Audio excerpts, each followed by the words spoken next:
Champagne on kuohuviini, jota tuotetaan Champagnen maakunnassa, Ranskassa.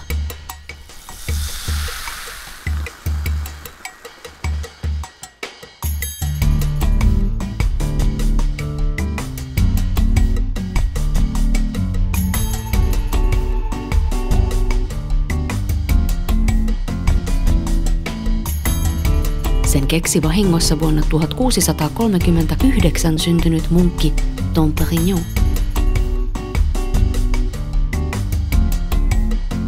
Itse asiassa munkki pyrki estämään viinin kuplimista, mutta epäonnistui onneksi.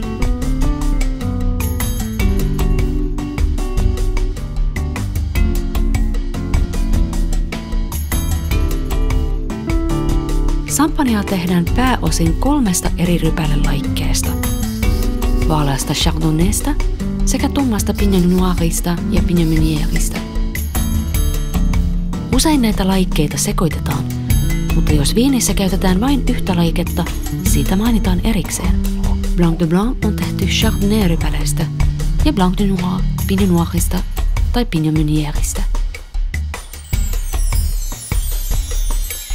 Champagnen sallittuihin rypälelaikkeisiin kuuluu myös 4 muuta laiketta: Arbin, Petit Meslier, Pinot Blanc ja Pinot Gris, mutta näitä harvemmin käytetään.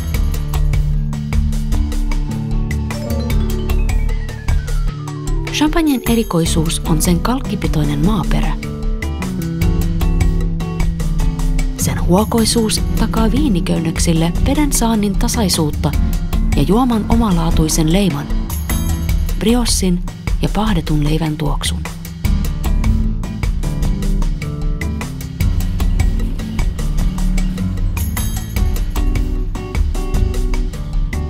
Champagnen maakunnassa on monta champagneaan erikoistunutta pikkukylää ja muutama kaupunki. Itsenäisiä viinitarhoja sekä isoja että pienempiä perheviljelmiä maakunnassa löytyy yli 19 000.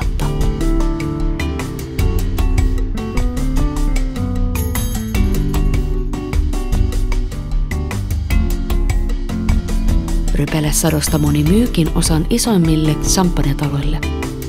Rypäleiden tasaisen laadun takaa tiukat säädökset.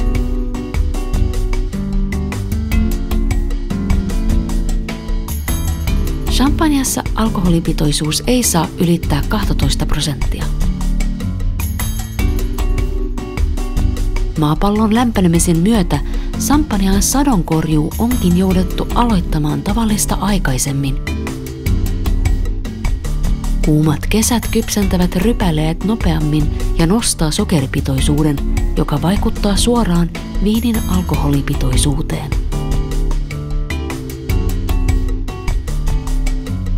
Sadonkorjuun aikaistuminen vaikuttaa taas champagnen luonteeseen. Siispä kaikki champagnet ovat kuohuviinejä, mutta kaikki kuohuviinit eivät ole champagnea.